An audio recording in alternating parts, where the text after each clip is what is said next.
see, mida Kristen Michal tegi, oli muidugi poliitiline soolo. Me võime argumenteerida, kas see protsent võib olla 3, 4, 5, 6 Eestis. Küsimus on tihti ka see, et kuhu see raha läheb.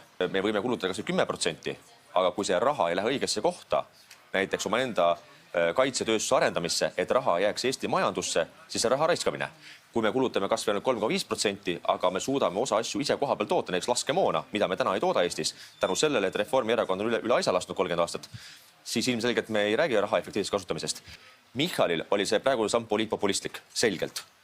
5%, kui on raha olemas, mina oleksin poolt. Ja praegune kaitseplaan on aastast 2031 eeldusel, et kuni 2031 Kremlis istutakse ja vaadatakse, teil siin Himarsid tulevad veel järgmiste aastate jooksul, laskemoona hanked tulevad järgmise 5 aasta jooksul, istume rahulikud eestlased. Et tehke ennem ära, siis me hakkame vaatama. Et see on praegune valitsuse plaan. Meie ütlesime, et selle asemel, et ajada riigieelarvet niivõrd pingule iga euroga järgmise 10 aasta jooksul, tuleb võtta kohe riigikaitselaenu, et teha kiiresti need riigikaitse investeeringud ära, sest küsimus on meie julgeolekus, mitte ajas tiksumises.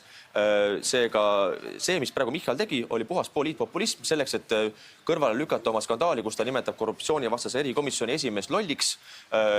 No ütleme, ta jookseb ju lati alt läbi. Kui me räägime täna kas või Nordica skandaalist, kus Michal on lubanud ühte... Nordicas siin saates rääkima. See on see, et kuidas viia teema enda pealt kõrvale selleks, et me siin ka praegu räägiksime poole tunni vältel, kas 5% on tehtav või mitte. See on puhas poliitiline tehnoloogia.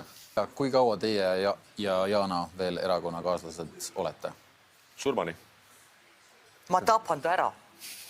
Selge. Sellest pealegi rääks tapan ära. Ütleb Delfi teile aitäh.